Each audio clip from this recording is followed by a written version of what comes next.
Bueno, Besat Hashem, vamos a comenzar esta clase como estamos ahora cerca de Hanukkah, y también estábamos con el tema que habíamos empezado de todo lo que fue la Shoah, todo lo que es el Holocausto, que prácticamente todavía no entramos en el tema, estamos en los días previos. Entonces vamos a... No, las dos cosas. Vamos a ver.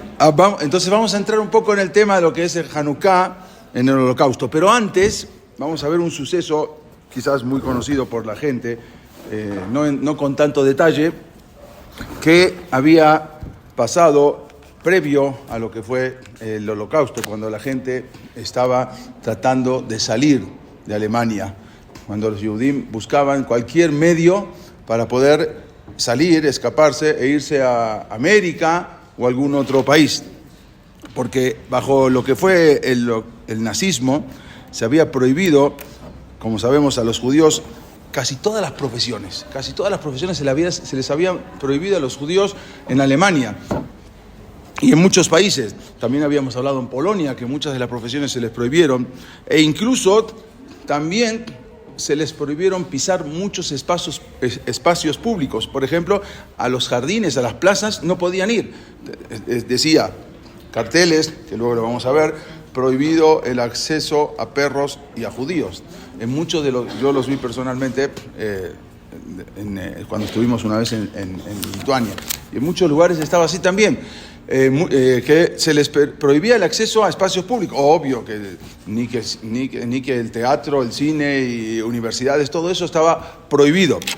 En 1939, entonces, todavía tenían la posibilidad de salir. En Alemania les daban la posibilidad de salir, los incitaban, como dijimos la vez pasada, a salir. Los que podían partir eran solo judíos adinerados. Porque no cualquiera podía agarrar su casa, me voy, ¿a dónde me voy? ¿Con qué dinero? ¿A dónde? ¿Con qué me llevo? Solamente los que tenían dinero y podían pagar una gran suma para poder salir del país, pero también eran altos los cargos que tenían que pagar para poder entrar a otros países, que estaban dispuestos, había países que quizás estaban dispuestos a ofrecerles visas, pero a cambio de cantidades muy grandes. Entonces, no cualquiera podía salir, y el que tenía que salir él con toda su familia. O sea, no tenía que pagar a toda su familia, o amigos, o primos. No era fácil, mucha gente no tenía dinero para poder salir. Entonces,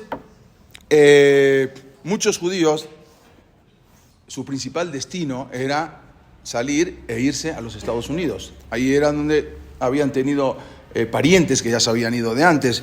Entonces, pero había un acta de emigración que se había fijado en 1924 en Estados Unidos, que ahí habían fijado los límites para el número de inmigrantes, no cualquiera. O sea, habían fijado un límite que después ni siquiera se cumplió, porque habían fijado un límite de una cantidad de inmigrantes y al final ni siquiera 9.000 habían dejado entrar en un año. Solamente era una cantidad restringida que podían ser admitidas en Estados Unidos anualmente. Acuérdense que también estaba la depresión de Estados Unidos. La gente no quería que ahora de repente venga un contingente de judíos y les quitara lo poco que estaban pudiendo trabajar, porque había una recesión muy grande en Estados Unidos. Justamente era por 1929, a partir de ahí estaba la recesión. Entonces, en 1939, el número de inmigrantes alemanes que dieron los Estados Unidos para que puedan ingresar a Estados Unidos, el cupo era de 27.300. Era lo que habían puesto durante todo el año, pero ese cupo se llenó de inmediato. Entonces ahora los que querían salir no tenían, ya querían ir a Estados Unidos, no había la posibilidad. Incluso algo increíble, que mucha gente no lo sabe, el sentimiento de la gente en Estados Unidos estaban firmes en contra de permitir que llegaran refugiados judíos. Hubo una encuesta en Estados Unidos que se hizo en noviembre de 1938, 2 semanas después de lo que había sido el Kristallnacht, 2 semanas después de la noche de los cristales rotos. Hicieron una encuesta en todo Estados Unidos Y se les preguntó a los norteamericanos, ¿debemos permitir que vengan a vivir a los Estados Unidos un número mayor de exiliados judíos de Alemania? Y eso se mandó a preguntar, se hizo una encuesta en Estados Unidos. Desgraciadamente, casi el 80% de los encuestados respondió que no. Que no querían que vengan más de los que estaban ya en el cupo. Estaban influenciados por su presidente. Influenciados por el presidente, influenciados por el antisemitismo que estaba tremendo en eso. Ahora vamos a ver todo eso. También otros países, no solamente Estados Unidos, también muchos países se negaron a aceptar grandes cantidades de refugiados. Cada uno ponía su cuota. En Gran Bretaña, el que fue el famoso Libro Blanco, que ese fue de 1939, inclusive limitó la inmigración judía a Palestina. O sea, por en ese momento Gran Bretaña era los que tenían el mandato en Palestina. Entonces, solamente permitieron 75.000 personas por año que podían entrar, no más, incluso tampoco respetaron esa cantidad. Pero una a una las naciones iban cerrando las puertas a los judíos. De a poco, esto estamos hablando en vísperas de que empiece la Segunda Guerra Mundial. Pero hubo una excepción, aparte de Costa Rica, vamos a ver, pero hubo una excepción, que justamente queremos hablar de eso, que fue la isla de Cuba. La isla de Cuba permitió la entrada a los turistas sin una visa, nada más con un permiso, sin visa, porque la visa había que hacer todo un trámite, solamente con un permiso que les iban a otorgar. La isla de Cuba aceptó que los judíos en este momento que salían de Alemania puedan ir ahí. Entonces, había un director de migración de Cuba, se llamaba Manuel Benítez, y él comenzó a emitir permisos, no visas, permisos de entrada que se veían como visas.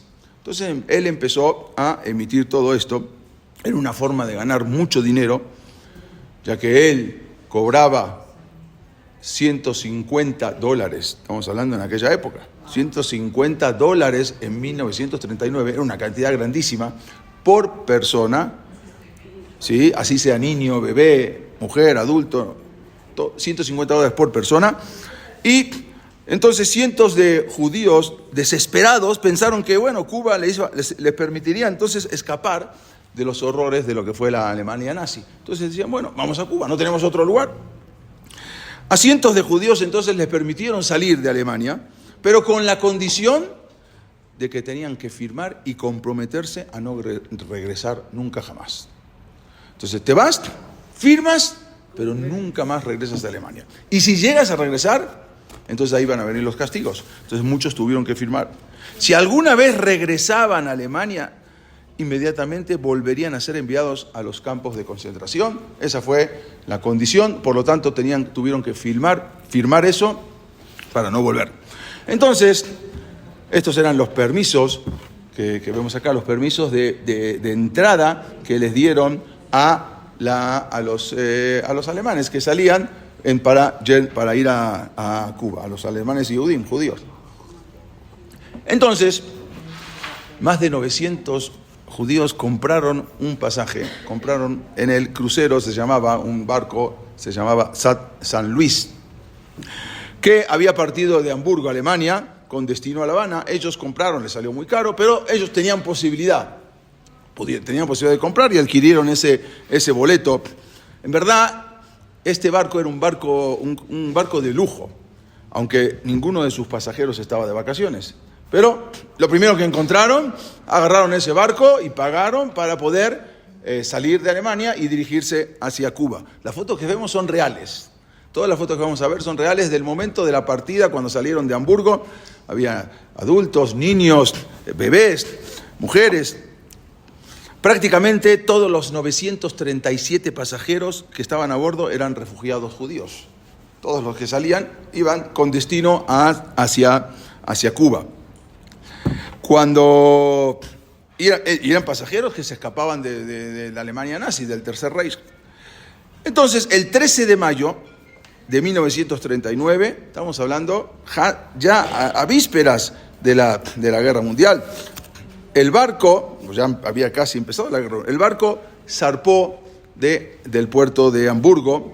Como dijimos, todas estas fotos que vamos a ver, las imágenes son reales. Antes de zarpar, el capitán del barco, se llamaba Gustav Schröder, él convocó a una reunión en el barco a los 231 miembros de la tripulación y les explicó que estos pasajeros habían pagado muy caro por sus boletos y tenían que ser tratados con la mayor dignidad posible, aunque la tripulación era alemana. Pero había un odio frenético contra los judíos en ese momento, pero él les explicó que debían tratar muy bien, pagaron un boleto muy caro. A todo esto, el Departamento de Estado de los Estados Unidos en Washington, el consulado estadounidense en La Habana, también había organizaciones judías, había agencias de refugiados, todos estaban al tanto de la situación. Todos sabían que este barco salió de Hamburgo, del puerto de Alemania, para llegar a La Habana, que era el único lugar que les habían dado en ese momento permisos de entrada, no visas.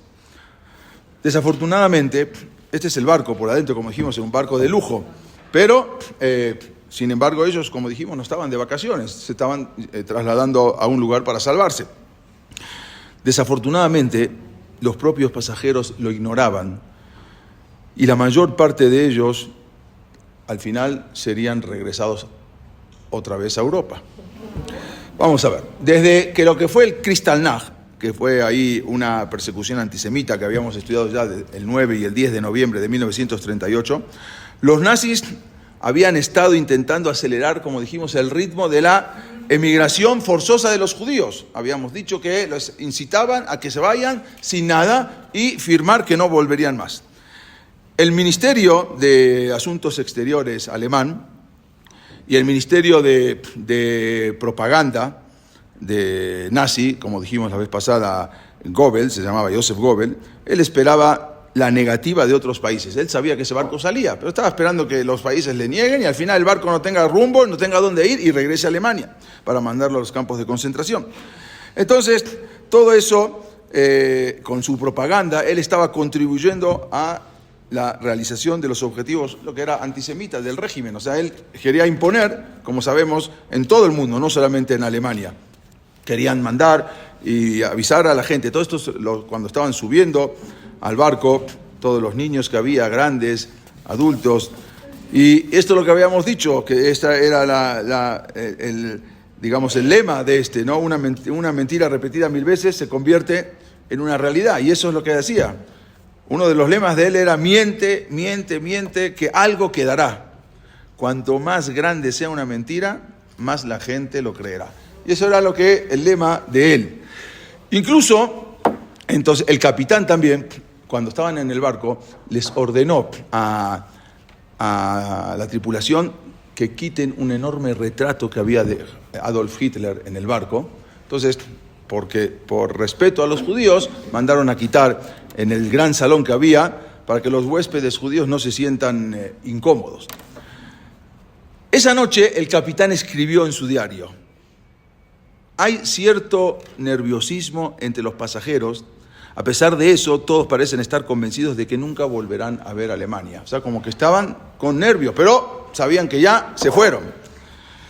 Durante 2 semanas los pasajeros estaban disfrutando de la libertad. O sea, tampoco es que estaban de vacaciones, como dijimos, pero tenían una sensación de libertad después de tanto tiempo que les hacía falta en Alemania. Ya hacía años que no podían tener eso y ahora de repente empiezan a sentir ya en el barco esa sensación de libertad. Sin embargo, sin que los pasajeros judíos lo supieran, en Cuba comenzaron a incrementarse sentimientos antijudíos y anti-inmigrante, cuando sabían que un barco con 900 pasajeros venía directito hacia la isla de Cuba.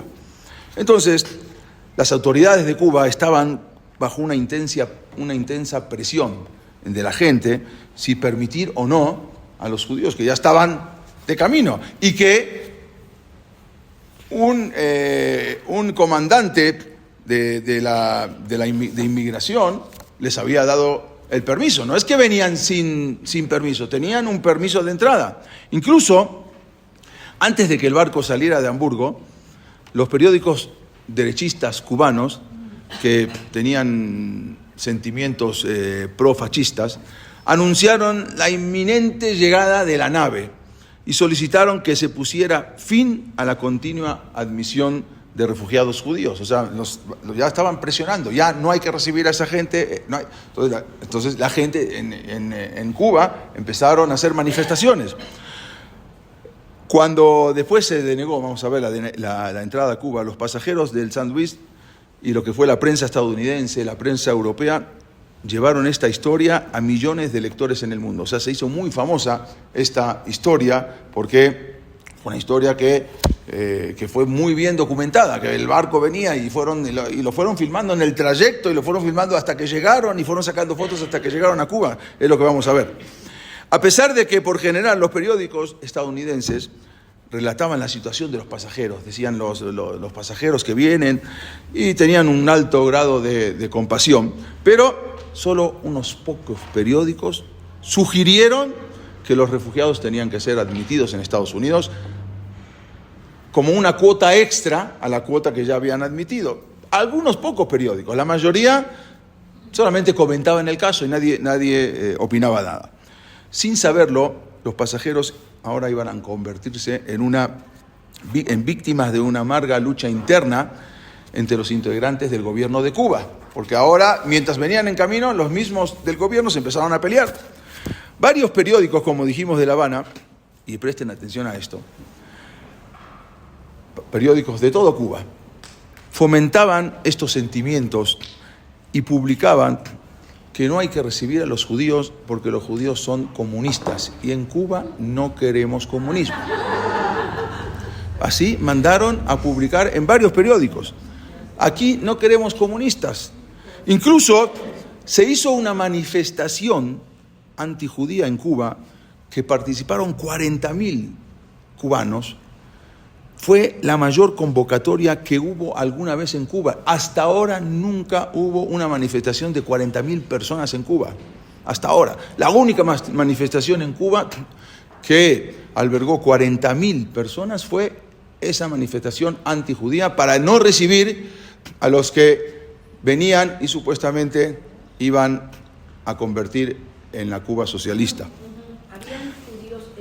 Sí, ya había unos que ya, por eso, ya no querían más. Ya había judíos que en Cuba, que incluso de Alemania y de otros lugares que habían salido antes. Pero ahora venía un contingente mayor, de 900. Entonces, toda esa manifestación fue patrocinada por el expresidente cubano, se llamaba Ramón Grau San Martín. Él había sido expresidente cubano y él fue el que fomentó toda esa manifestación antisemita. La hostilidad contra los inmigrantes judíos en verdad tenía raíces antisemitas, tenía raíces en la xenofobia. Y ellos decían: acá no queremos a los comunistas, por favor no reciban a los judíos. Bueno, no más está decir cómo terminaron. Al final no querían a los comunistas, no recibieron a los judíos y al final se quedaron con Fidel Castro y hasta ahora sigue siendo un país comunista. Todo tiene al final su pago y su castigo,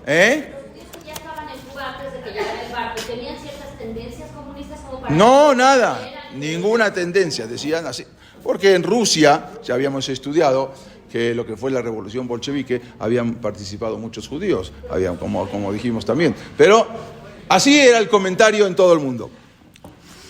El 5 de mayo, 8 días antes de que el barco partiera, el presidente de Cuba, Federico Laredo Bru, se llamaba, dejó de aceptar los derechos de ingresos. O sea, todavía los judíos no sabían, ya estaban por embarcar, la noticia no llegó, pero canceló todos esos derechos de entrada. Y dijo: son falsos. ¿Pero cómo? Si los otorgó el mismo gobierno cubano, a partir de ahora son falsos. Y lo que habían pagado se perdió. En el barco no sabían que esas visas, las famosas visas de Benítez, que tenían casi todos los pasajeros, ya no tenían ningún valor. Y todos venían contentos de que ya estaban saliendo de Alemania para ingresar a Cuba con esas visas que ya no tenían ningún valor. Benítez, comandante cubano, había vendido las visas, como dijimos, a los judíos por $150 o más, depende de la cara de cada uno. Y según las estimaciones realizadas por los oficiales americanos luego, este comandante había amasado una fortuna personal en ese tiempo entre 500.000 y $1.000.000 de todo lo que les cobró de visas a los judíos, que al final nada, porque esas visas no sirvieron para nada, se quedó con el dinero. Aunque este Benítez era protegido del coronel que después fue presidente, Fulgencio Batista, ¿sí? Este fue antes, ahí acá con este después cayó y ahí vino Fidel Castro, ahí fue la revolución, justamente. Y él había sido un protegido, con todo eso no le hicieron absolutamente nada y se quedó con todo el dinero, seguramente el gobierno, con él. A principio, nadie le preocupó el hecho de que llegó el barco a Cuba, pero lo increíble fue que no se acercó al muelle, sino que se quedó en el mar. Muchas veces cuando llegan los cruceros, a veces están en el mar porque no tienen puerto, y entonces se suben con unas lanchitas y llegan. Pero acá había puerto y había dónde parar, pero el barco no llegó exactamente al puerto, sino como vemos acá, se quedó a orillas, en el mar. ¿Cuánto tiempo estuvieron? Vamos a ver. Al principio, ahora vamos a ver todo. Al principio no les preocupó, la gente dice, bueno, está bien, ahora vamos a llegar. Sin embargo, estaban todos emocionados que ya iban a bajar. Como dijimos, estas fotos son reales de la gente que veían, bueno, ya vamos a bajar, estamos esperando, ya vamos a bajar del barco. Había grandes, había adultos, había niños, y todos esperando emocionados de bajar. Sin embargo, por la tarde, los oficiales de la policía cubana comenzaron a montar guardia en los muelles del puerto. Cada vez empezaban a haber más policías y los pasajeros entendieron que ahora había un problema. ¿Qué pasó? El barco no llega y de repente cada vez hay más policías en el puerto. Ahora vamos a ver todo el trayecto de ida y de regreso. No, vamos a ver todo. Más tarde los oficiales cubanos se acercaron y subieron al barco. Primero que todo vinieron los oficiales y rodearon el barco. Subieron al barco donde estaban los refugiados judíos y agarraron los pasaportes de cada uno y con una gran R le firmaron los pasajes de retorno. ¿Sí? A cada uno le agarraban el pasaporte y le ponían una R. Entonces, ahí los pasajeros entraron en pánico. Muchos de ellos, como dijimos, tenían parientes que ya vivían en Cuba. Y esos parientes, preocupados por sus parientes que no bajaban del barco, entonces, ¿qué hicieron? Rentaron lanchas, rentaron barcos para acercarse al gran barco, grande, y poder gritar desde abajo a los pasajeros que estaban atrapados a bordo. Acá vemos los parientes que estaban junto al San Luis, ¿sí? Queriendo saludar a sus parientes que iban a bajar. Muchos de ellos, cuatro ciudadanos, vamos a ver quiénes sí bajaron, alguien preguntó. Había 4 ciudadanos españoles, había 2 ciudadanos cubanos que se los dejaron bajar. Solamente los 4 españoles, no eran judíos, 4 españoles y 2 cubanos. Pero también sí hubo 22 judíos que sí tenían visas realmente, no tenían permisos, tenían visa verdaderamente. A ellos sí se les permitió bajar, solamente a 22 judíos. Porque ellos quizás se adelantaron antes y hicieron otro tipo de trámite y consiguieron visas. Después ya no dieron más visas. Empezaron a otorgar en lugar de visas, se arrepintieron y empezaron a otorgar permisos. Pero esos permisos los cancelaron. Las visas no podían cancelar. Las visas son realmente visas. Esos eran unos permisos. Pero para los otros 900 Yehudim no tenían documentos necesarios. Por lo tanto, Cuba ya les pareció un sueño lejano. Hubo algunos que en el Inter intentaron suicidarse. Porque o bajo o no bajo. Volver a Alemania, no vuelvo. Y había mucho pánico a bordo porque sabían que ellos habían firmado cuando salieron de Alemania que nunca más regresarían. Y si regresan, el único lugar donde van a terminar van a ser en un campo de concentración. Ya no tenían hogares, porque los hogares o se los confiscaron o los vendieron por grushim, por centavos. Ya no tenían dónde regresar. Si regresaban a Alemania, no había ni dónde ir. Era automáticamente al campo de concentración. Un pasajero judío había dicho, está redactado, él dijo, no nos quedaba dinero, ni teníamos nada. No teníamos a dónde volver. Al mundo simplemente no le importaba nada. En la noche del 30 de mayo de 1939, cuando el San Luis seguía anclado en el puerto de La Habana, un pasajero de apellido Lowe se cortó las muñecas y saltó por la borda. Él ya no quería saber más nada y se aventó. Milagrosamente, otro pasajero que lo vio saltó detrás de él y lo salvó. Y a ese pasajero lo llevaron a un hospital en La Habana. Él fue el único judío que entró sin visa en Cuba. Vamos a ver que después, cuando ya se curó, lo regresaron. Pero no, el otro, el que lo salvó, lo regresaron. Y el que se cortó, se fue al hospital. Un grupo de pasajeros formó un comité para negociar con las autoridades cubanas, o sea, se juntaron ahí, y había un representante que, como estaban al tanto Estados Unidos de todo lo que pasaba, mandaron un representante que se llamaba Lawrence Berenson. Él era un representante del comité, se llamaba el Joint. Joint es un comité de ayuda que hasta hoy existe a todos los judíos del mundo. Entonces, este señor viajó a La Habana porque él había trabajado en La Habana en el departamento, en el consulado de Estados Unidos, era un judío. Entonces él también estaba en el Joint, donde juntaban para salvar a los judíos. Entonces él viajó a La Habana para hablar con el presidente de La Habana, a ver qué quería, qué es lo que pretendía para aceptar a los judíos. El presidente de Cuba, en ese momento Federico García Bru, le pidió que quería $435,000. Estamos hablando de 1939, 435, casi $500,000 para aceptar a los judíos. Era algo así como $500 por pasajero. Aparte de lo que ya habían pagado las visas, que ya no los permisos que ya no servían para nada, les pedía ahora $500. A este representante judío que venía de Estados Unidos. Él era un representante que venía de parte del Joint. Él había vivido en Cuba, entonces él sabía hablar y aparte tenía conocimiento. Entonces viajó para allá para negociar. Pero ellos le ofrecieron $125,000. O sea, la cuestión era negociar. El otro quería 435. El comité judío le ofrecieron $125,000 para poder empezar a llegar a un acuerdo. Pero cuando le ofreció esa cantidad, el presidente dijo: ahora no me interesa ni que me des los 500,000. Y se cerró. Dice: ¿cómo me estás ofreciendo esa cantidad irrisoria? Y ni siquiera 500,000 ya aceptó. Ahora se puso, no aceptaba ni aceptó que le bajen. Por lo tanto, ya les dijo que ya se retiren y que el barco se retire estuvo 7 días y después más una semana y media de viaje. Ahora vamos a ver todo, ahora les voy a contar. El capitán no quiso rendirse, los echaron de Cuba. El capitán, en vez de dirigir el barco de regreso a Alemania, se fue hacia Miami, se fue a Florida. Dijo: bueno, en Miami a ver si ahí está cerca. Cuba, Miami no está tan lejos. Se fueron a Miami. El capitán los quiso ayudar, siempre. Él ancló en la costa de Miami, esperando que continuaran las negociaciones y que los Estados Unidos aceptaran a los pasajeros. A ver, de manera, bueno, en Cuba no, vamos a ver si en Estados Unidos sí. Entonces ahí los pasajeros entraron en acción. ¿Qué hicieron? Los niños escribieron unas cartas y se la mandaron a la esposa de Roosevelt, llamaba a la presidenta, la esposa, Eleanor Roosevelt, suplicándole por favor que los aceptaran.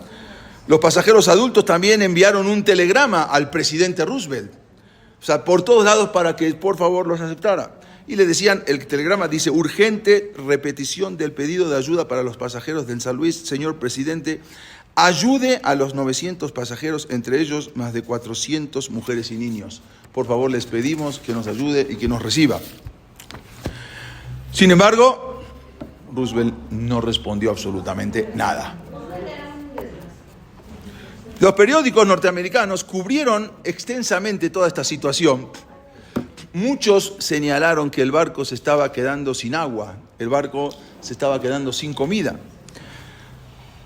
Las estrellas de Hollywood, los actores, enviaron telegramas al presidente para que, urgiendo que acepte a los refugiados. O sea, gente que tenían peso en Estados Unidos. Pero absolutamente nada pasó. La única respuesta oficial del gobierno de los Estados Unidos, ¿cuál fue? Enviar barcos y aeroplanos de la Guardia Costera para seguir al barco San Luis y asegurarse que regrese a Europa. Esa fue la única respuesta del presidente Roosevelt. ¿Pero tenían una razón específica que ya no quería, ya habían, ellos tenían una cuota y ya no querían más. Entonces hablaron muchas veces para que ya esa cuota haga una excepción y agregue a estos 900 pasajeros. Y él decía que no. Pregunta Raquel, ¿y México? México también estuvo, no estuvo fácil, vamos a hablar, no estuvo tampoco en México, ni en Argentina, en ningún lado, no, tampoco, no era fácil recibirlo, lo cerraron en ese momento todas las puertas. Por un momento, el capitán continuó tratando de encontrar islas locales en las que pudieran detenerse, ¿sí? Pero iba isla tras isla y no los recibían. Por un momento pareció que les iban a permitir desembarcar en República Dominicana, y ahí, o en una isla frente a la costa de Cuba, pero al final tampoco, no era opción, porque tenían una cuota y ya no dejaban entrar tampoco. O sea, los que entraron. México se portó bien. Sí, pero no abiertamente. O sea, vamos a ver que los hacían entrar así, pero no abiertamente. En ese momento no los dejaban entrar a ningún lado. Entonces, siguiendo la negativa del gobierno de los Estados Unidos de negarle desembarcar a los pasajeros, al final, como dijimos, nunca les dieron permiso y los periódicos estaban avisando. Miren, el periódico, por ejemplo, decían: abran las puertas a las víctimas del terror nazi de Hitler. A pesar del llamamiento que hubo en noviembre de 1938, el gobierno de Estados Unidos no dejó entrar a los judíos más que los que tenía ya en la cuota. Habían también caricaturas.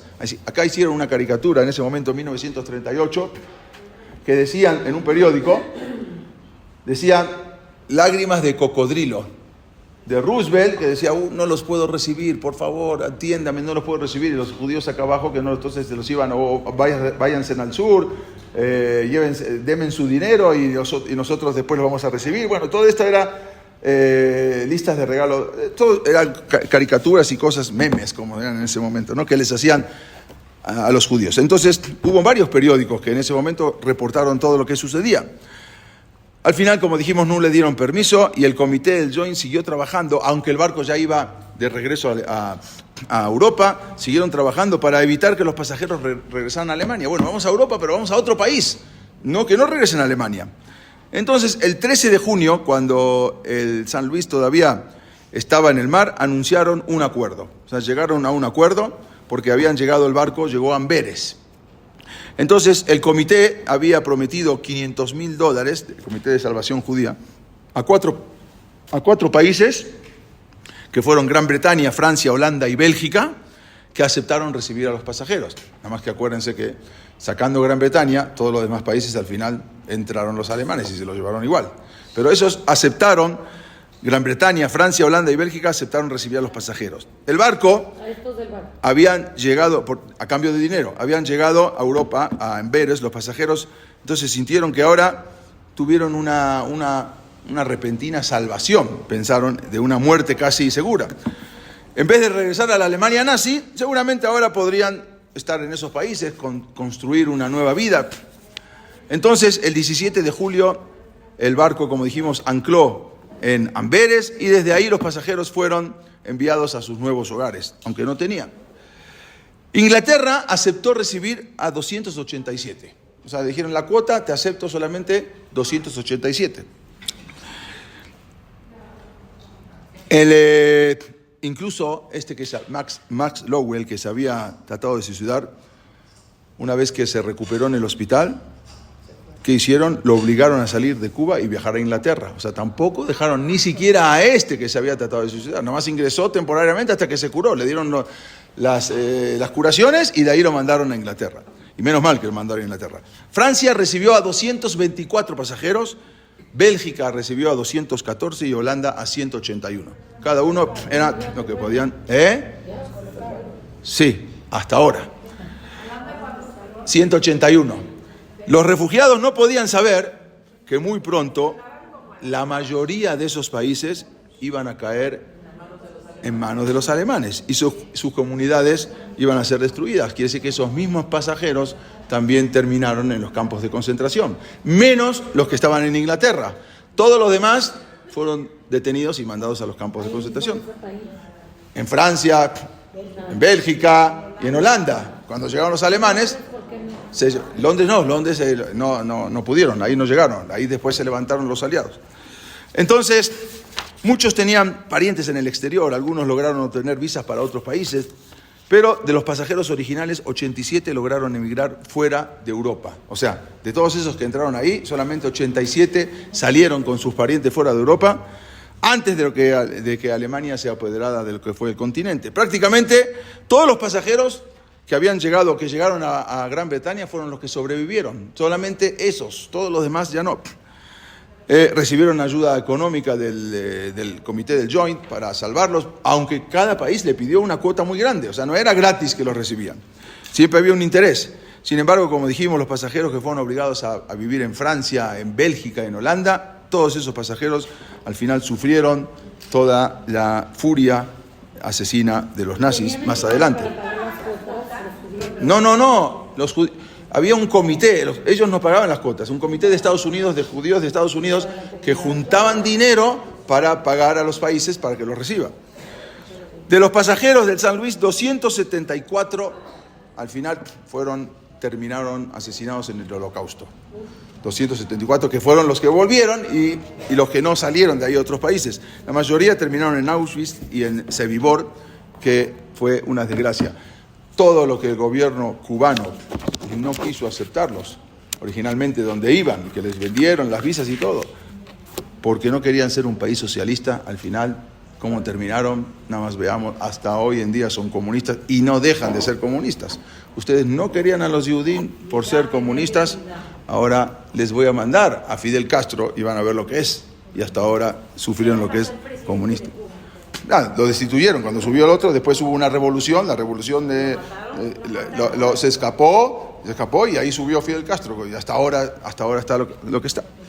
Pero pasando un poco para el tema que habíamos hablado, también en esos años más o menos, estos son algunos de los pasajeros que se salvaron, que sobrevivieron del San Luis. ¿Estuvieron en travesía como un mes? Un mes, exactamente. En 1938, mientras el mundo se encontraba hundiéndose en una oscuridad, había una familia, y son dos casos que les voy a contar que muy interesantes. Había una familia, la familia Geyer se llamaba, se estaban escapando, se estaban saliendo de Alemania, porque como dijimos les permitían todavía salir. Ellos habían obtenido la visa para Estados Unidos, entonces salían con un tren que iba de Berlín a Holanda. Entonces el papá de esa familia, Yehuda se llamaba, era justamente, iba con su esposa, con sus hijos, y justamente esa noche iban en el tren rumbo a Ámsterdam, hacia Holanda, y de ahí veían como si iban a ir con barco hacia Estados Unidos. Pero justamente esa noche que iban en el tren era la noche de Hanukkah, la octava noche de Hanukkah. Entonces, estaba a punto de comenzar esa noche. Había sido un largo y aterrador camino desde lo que fue el Kristallnacht, que ahí empezaron a salir los judíos, hasta ese momento todavía apenas podían creer que habían obtenido una visa a Estados Unidos. O sea, no podían ni creer cómo obtuvieron esa visa americana que finalmente los llevaría hacia la libertad. Él se llamaba Yehuda, su esposa se llamaba Regina Geyer. Ellos, junto a sus hijos, se llamaban Arnold y Ruth. Los hijos iban en ese trayecto en el tren, iban mirando en la ventana, comiendo, leyendo, dormitando, tratando de comportarse como si fueran normales, porque dentro del tren también iban lleno de soldados alemanes y lleno de gente que venían de Alemania. A diferencia de la mayoría de otros pasajeros, la familia Geyer sabían que estaban conscientes del peligro, porque había un peligro latente de que aunque tenían visas visas americanas, pero en cualquier momento los agarraban, les rompían las visas y los mandaban de regreso. Sabían el peligro que tenían y ya se estaban acercando justamente a la frontera con Holanda.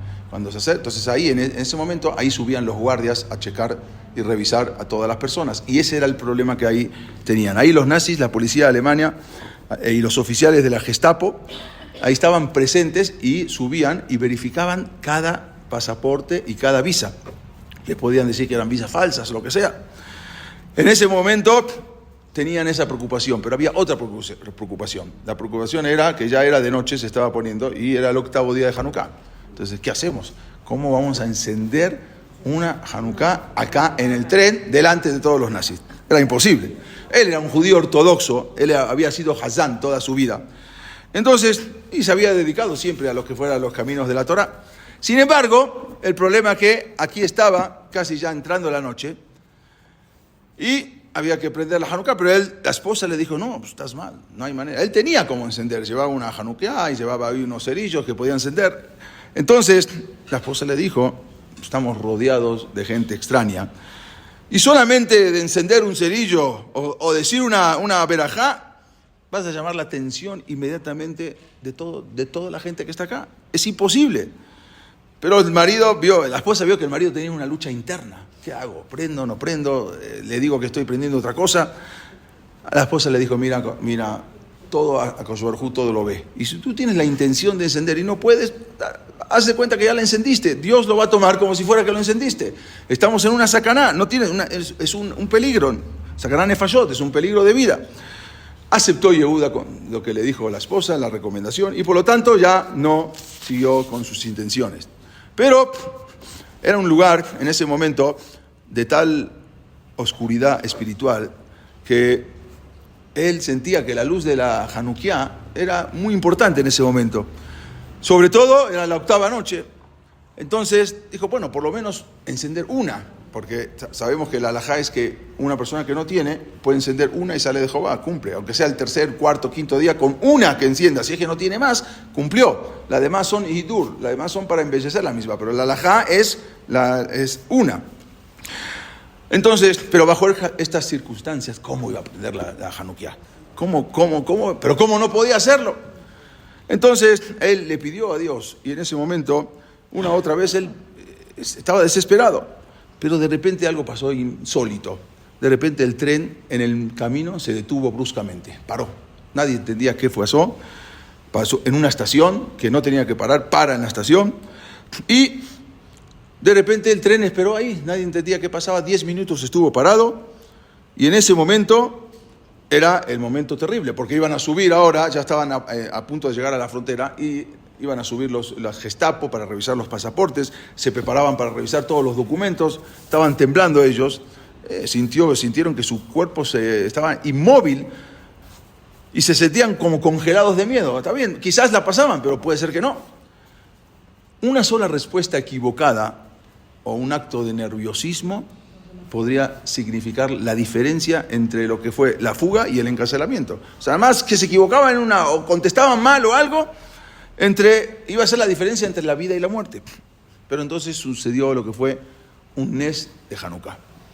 En ese momento, justamente el tren estaba llegando a la frontera para cruzar Holanda, llega a la estación y de repente cuando llega el tren a la estación, algo insólito, se queda sin luz la estación, se apagan toda la luz de la estación y del tren. Un corte de luz que absoluto, no había luz en el tren, no había luz en la estación, no se veía absolutamente nada. Todas las luces se apagaron al mismo instante y los pasajeros estaban en completa oscuridad, los oficiales estaban en completa oscuridad, no podían subir a revisar los pasaportes, no había nada.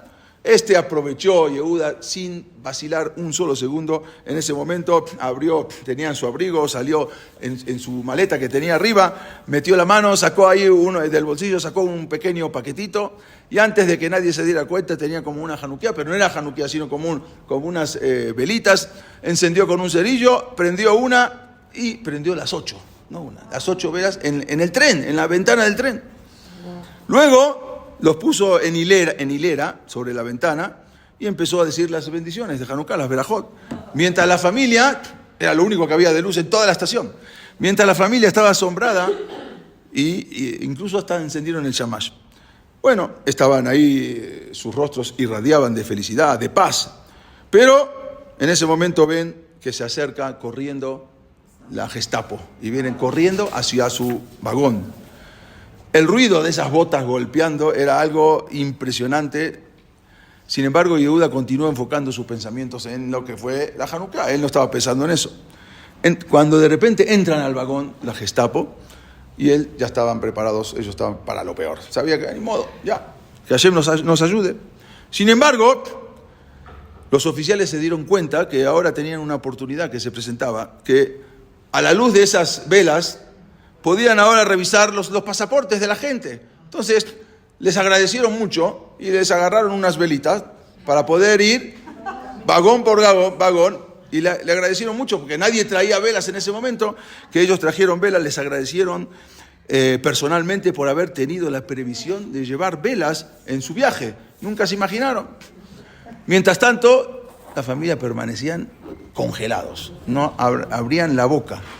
Un silencio atónito y ni siquiera les revisaron los pasaportes. Dijeron, como ellos trajeron las velas, entonces no tenían la oportunidad y ni siquiera les revisaron las visas, los dejaron pasar sin visa, sin nada.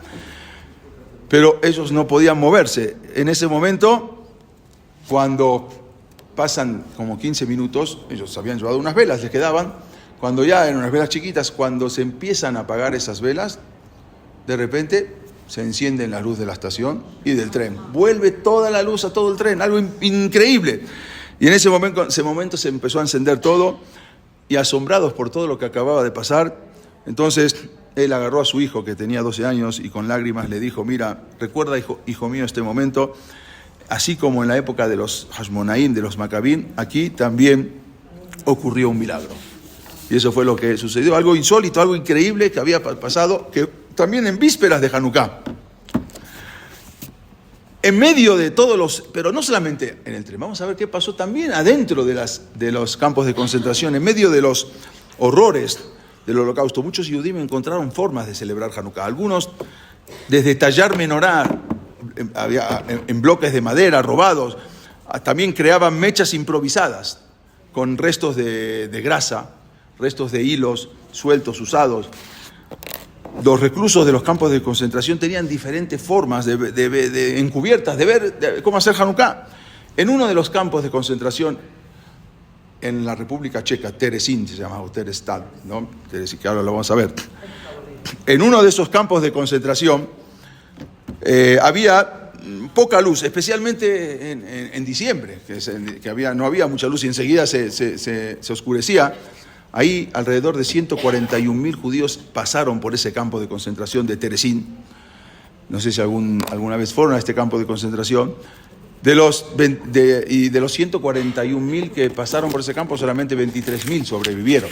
Fue uno de los campos que más sobrevivieron, porque los alemanes lo tenían como si fuera un campo modelo para que cuando venga la Cruz Roja, que los invitaron, entonces ahí podían ver cómo les enseñaban, cómo tenían su teatro, cómo tenían sus escuelas, cómo tenían su... Entonces ahí era como una cosa, hasta que después que se fue la Cruz Roja, pero era como algo para demostrar que ellos estaban perfectos, que tenían su trabajo.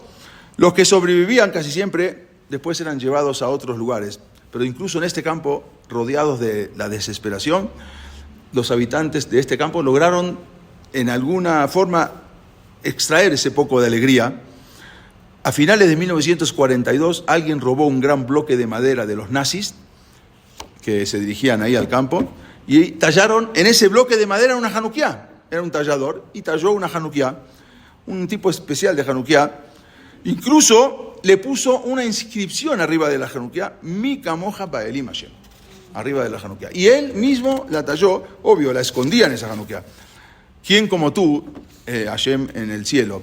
Durante la mayor parte del año esa Hanukkah, obvio, permanecía totalmente oculta, estaba prohibido festejar las fiestas. Pero una vez al año, en diciembre, sacaban y la encendían. Esa lámpara de Hanukkah se conservó hasta después de la guerra y hoy en día permanece en el Museo Judío de Nueva York. Ahora se las voy a enseñar. Esta es la lámpara de Hanukkah. Hay un museo permanente, se llama el Museo Permanente Judío de Nueva York, y ahí se conserva esta lámpara que fue una historia de tenacidad, una historia de esperanza que adquirió un significado especial en el Am Israel. Sí, ya en 1942, ya avanzado. ¿Estamos hablando? Y eso es lo que estamos hablando. No solamente antes escapando, sino dentro del campo. Cada uno veía la manera de hacer. Algunos agarraban una papa y la usaban como base y le ponían ahí unas mechas. Otros querían, mientras que pocos judíos tenían una Hanukkah física. No todos, como podía tener una Hanukkah física en los campos de concentración. Por ejemplo, en Bergen-Belsen, en 1943, 11 sobrevivientes conservaron los trozos de grasa de su comida. O sea, cuando les traían la comida, sacaban la grasa y usaron hilos sueltos para formar mechas improvisadas. Una papa cruda, tallada, le sirvió como candelabro, mientras un zapato de madera lo utilizaron como un cebibón. O sea, imagínense, estamos hablando dentro del campo de concentración. Algo impresionante. Pero tenían, las fechas sí tenían, no es que no tenían las fechas, no es que estaban en la Inquisición en México que perdían, no, obvio que fechas tenían, no era algo que estaba muy... llevaban las fechas. Pero algo insólito que sucedió, y con esto voy a acabar, después de que acabó la Shoah, había un señor, se llamaba Abraham Greenbaum, ¿sí? Le decían Abrumel, él había perdido toda su familia en el Holocausto, a toda la familia, ya se había ido, después de la guerra él se salvó, llegó a América, y ya, como muchos, ya no quería saber nada con el judaísmo. Hay que entenderlos. Alta dimet javereja chetaguialin, cómo no puedes juzgar a la persona hasta que uno no esté en sus zapatos, no podemos saber. Como dijo una vez alguien que fue a pedir una verajat al Rebbe de Satmer y le dijo, a mí no me tienes que pedir verajá, ve al templo y cuando encuentres a una persona rezando con su tefilim y con el número grabado, a él es el que le tienes que pedir verajá. Si con todo eso no perdió la fe, él es el que le tienes que pedir verajá, no a mí. Y las verajot, las bendiciones de él, sí se van a cumplir. Cuando este señor no quería saber nada con el judaísmo, ahora ya había cambiado incluso de nombre, ya se llamaba Aaron Green, Abraham Green, ya no se llamaba Greenbaum, sino Green. Se cambió con mucha gente. Se mudó a Alabama y ahí se casó con una mujer también yehudí. Y resulta que tuvo un hijo, un único hijo, y cuando su hijo cumplió el Bar Mitzvah, él no le interesaba, sí tenía Brit Milá, pero no le interesaba hacer ninguna fiesta de Bar Mitzvah. Su hijo se llamaba Jeffrey. Por lo tanto, no iba a celebrar el Bar Mitzvah. Entonces decidió festejar ese día llevando a su hijo al centro comercial ahí en Alabama para comprarle una ¿qué quiere que le compre? Un juguete, escoge lo que quieras, yo te lo compro. Fueron a esa gran, lo conocen, ¿no? Es famoso, fueron a ese gran centro comercial, ahí al final, nada lo cautivaba, nada le llamaba la atención al muchacho, hasta que al final, justo enfrente, había una casa de antigüedades que pasaron y dijo, y había una Hanukkah en la ventana, dijo, esto quiero. ¿Para qué quieres esto? Quiero esto. No me interesa más nada de la tienda electrónica, lo que quiero es esta Hanukkah. El papá no entendía qué pasó, pero era su regalo, no iba a ser Bar Mitzvah, pero era su regalo de 13 años. El papá no podía creerlo, le estaba dando la oportunidad para comprar cualquier objeto electrónico, lo que quiera, sin embargo, no había manera de convencerlo. Le preguntó al dueño de la tienda por este candelabro cuánto salía, y el dueño de la tienda le dijo, lo siento señor, este artículo no está a la venta. Dice, ¿cómo no está a la venta? Dijo, no. ¿Pero por qué no está a la venta? ¿Usted lo tiene exhibido? Le dijo, no. Lo que pasa, le dijo, quiero decirle que hace poco descubrí la historia de este candelabro, entonces por lo tanto decidí no venderlo. ¿Y cuál es la historia? Le dijo, un hombre la había armado durante la Segunda Guerra Mundial y le tomó muchos meses a esa persona conseguir las maderas para armarla, y al final el candelabro sobrevivió, pero esa persona no sobrevivió, murió.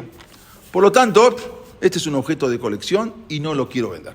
Por más que le insistió, al final el muchacho se empacó y quería, no, yo lo quiero. Al final tuvieron que pagar una cantidad muy grande de dinero, el papá, y finalmente accedió a vendérselo. Estaba muy entusiasmado, el joven estaba muy entusiasmado. Y lo trataba como un juguete. O sea, jugaba en su cuarto con la Hanukkah esta de Hanukkah de madera. De repente un día estaban los papás en la noche en la casa y escuchan un estruendo, un ruido muy grande. Inmediatamente subieron a ver qué pasó. De repente ven la Hanukkah partida. Se cayó, se partió en pedazos. Entonces ahí el papá lo empezó a reprender al hijo. Digo, ¿por qué eres tan descuidado? Pagué una fortuna por esto y tú no tienes cuidado. Pero luego, en verdad se sintió mal de haberlo regañado. Y le dijo al hijo, bueno, está bien, ya vamos a pegarla, no te preocupes, vamos a arreglarla. Mientras agarraban las piezas para pegar una pieza con la otra, el padre notó que había una hojita metida adentro de una de las piezas. Entonces la sacó y comencé a leerla. Mientras iba leyendo lo que estaba escrito, empezó a llorar. Y de pronto se desmayó el papá. Bueno, inmediatamente lo reanimaron, la familia. ¿Qué pasó? ¿Qué había sucedido? ¿Qué fue lo que pasó? Entonces el padre le dijo, déjeme leerles esta pequeña carta.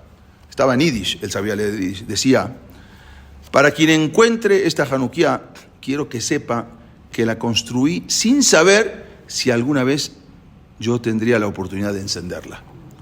¿Quién sabe si viviré hasta el día en que sea encendida? Muy probablemente, pasando esta guerra, no lo haré. Pero, dice la carta, si la providencia divina le hace llegar esta Hanukkah a sus manos, por favor, prométame que usted la encenderá por mí, por mi familia y por todos aquellos que dieron sus vidas por ser judíos, por servir a Dios. Eso es lo que decía la carta.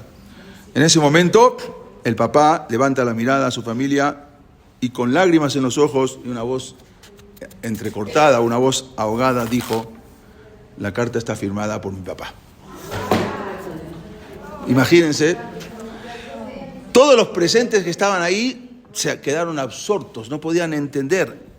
¿Sí? Esa familia reconoció lo que fue la providencia divina de Akadosh Baruj Hu, y Baruch Hashem retornaron todos al camino de la Torá y la observancia de las Misbot. Fue algo impresionante, una cosa así, una intervención directamente de Akadosh Baruj Hu, rescatando una Hanukkah en Europa y haciéndola llegar a América. No solamente a América, a un centro comercial en Alabama. Y ellos estaban en esa ciudad y el muchacho quería comprar ese regalo para su bar mitzvah. Akadosh Baruj Hu quiere a todos sus hijos regresen, esa es la intención, se acerquen a él. Y eso es lo que significó Hanukkah. Hanukkah significa jinuj. ¿Qué es jinuj? Y educación, y también viene de lejanej, algo como se dice un jinuj habayit. Cuando una persona va a estrenar, va a hacer una reinauguración. Hanukkah Mizbeach, la reinauguración del Mizbeach. Por lo tanto, estos días son propicios para volver a acercarnos a Akadosh Baruj Hu y saber que Akadosh Baruj Hu nos quiere y quiere que siempre estemos cerca de Él, aunque hay momentos difíciles, nosotros no entendemos, pero sabemos que Akadosh Baruj Hu es lo que quiere de nosotros y por lo tanto sabemos que siempre un poco de luz, un poco de Torah puede esclarecer mucha de la oscuridad que hay en el mundo. La semana que viene, gracias.